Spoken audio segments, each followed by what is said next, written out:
Titans, go! I'm sorry, guys. I couldn't resist saying it. But anyways, it's me, the media guy here.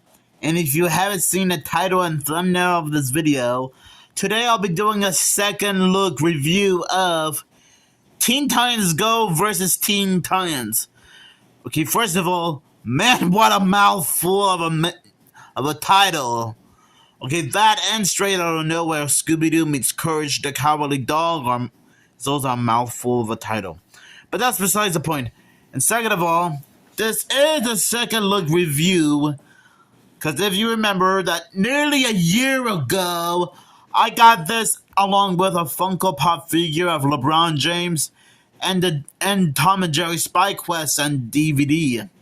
And I first watched this movie and reviewed it last year and liked it. But it felt nice to revisit this bizarrely hilarious crossover. I assume that most of you guys have already seen this movie before and saw my review of this movie. But just in case you probably didn't, just in case you didn't, two worlds, two mini titans. Well, trust me, what I just watched for the second time is true. It's a double trouble alert when the avenged crime-fighting day of Jump City goes haywire. Robin, Cyborg, and the rest of the Teen Titans Go members are kidnapped and find themselves unwilling combats in an otherworldly face-off hosted by the mechanical manipulator, the Master of Games. Well, I'm not gonna reveal his true identity because I assume you guys are not like big fans of spoilers. The Tournament of Titans pits the members of Teen Titans Go against none other than the much taller selves, the 2003 Teen Titans. With Raven from Teen Titans Go literally battling her own inner demons, this tournament may need more teamwork than either side is willing to tolerate to save the world and all of the world. Oh boy! Well, what do I think about this movie? Well, like I said in my original review, I honestly find it to be pretty hilarious too. It's hilarious and quite neat to see different variations of the Teen Titans. And it's kind of funny seeing both the 2003 Teen Titans battling the TTG counterparts in the most hilarious way possible. And I actually like how they used the 2003 animation versions of the Teen Titans, considering how the original series is now, I think the 2003 Teen Titans is 22 years old, if I'm correct. And I'm guessing Teen Titans Go has been around for 12 years, if I'm correct. So dang. I guess the original Teen Titans series had came out like 10 years earlier than the 2013 reboot.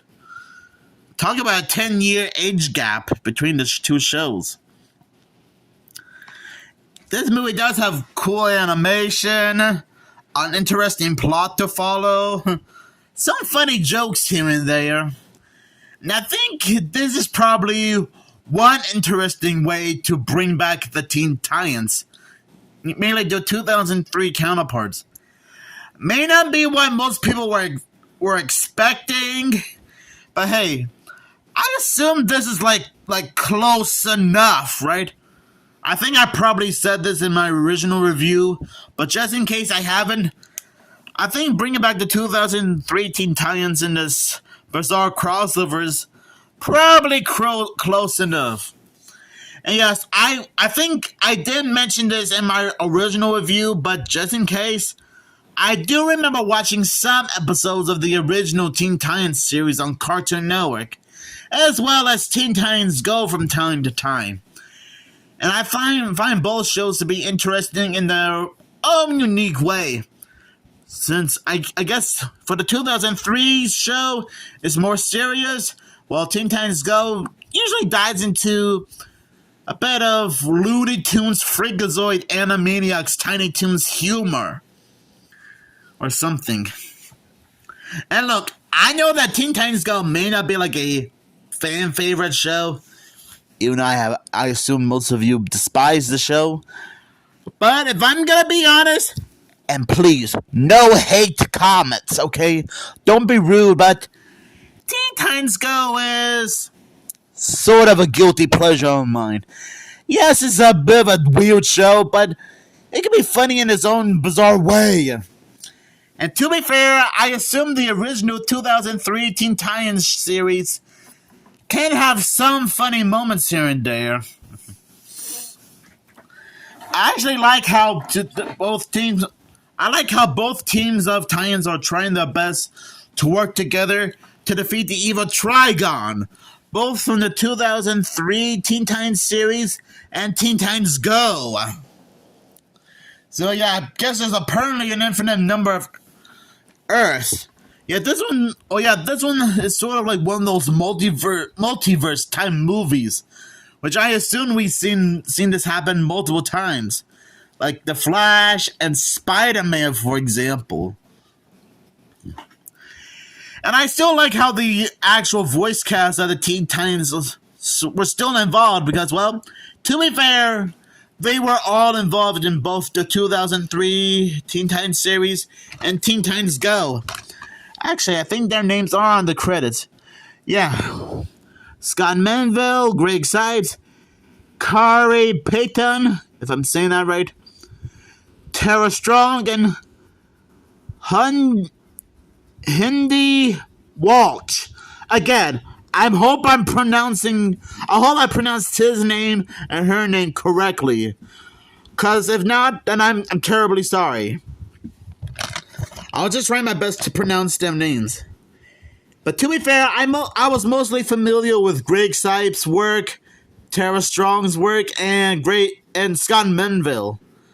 Because to be fair, they have worked on other TV and movie projects before and after working on the Teen Titans franchise in general. I know that Scott Menville was mostly involved in a few Scooby-Doo related movies and TV shows.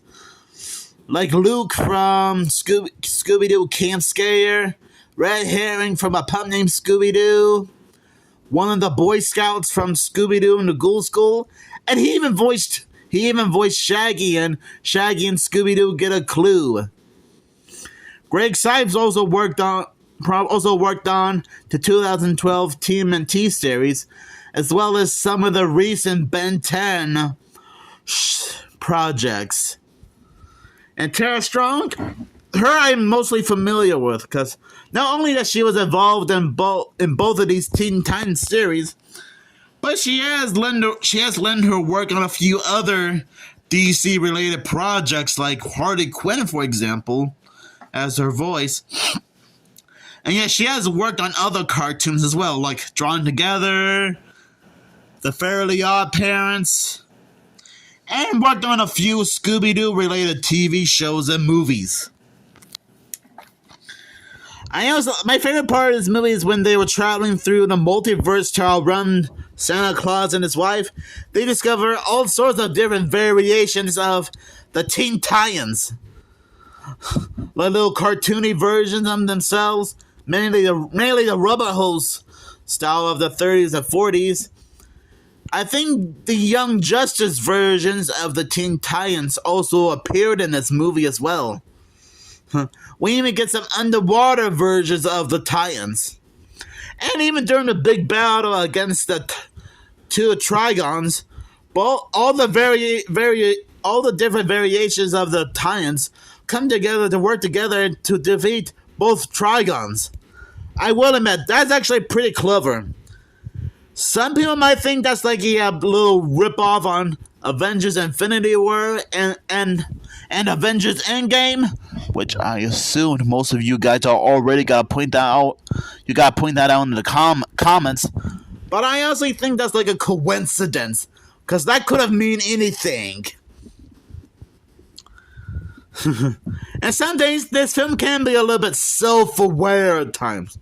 You know, the 2003 Teen Titans will often poke fun at how goofy and loony the Teen Titans Go counterparts are. I guessing that's for like comedy's sake. And like I said, it can have some hilarious slapstick moments. So yeah, this is like what I said in my original review. Honestly, like Teen Titans Go versus Teen Titans, and I would honestly give this movie 5 Titans Towers out of 5, or probably 4.5, whatever floats your boat. So I don't hate this movie. I pretty much love this movie. And I think I probably mentioned this in my original review, but this is probably the only piece of Teen Titans Go merchandise I own. Because if you look at my WB Media collection, I don't own any other piece of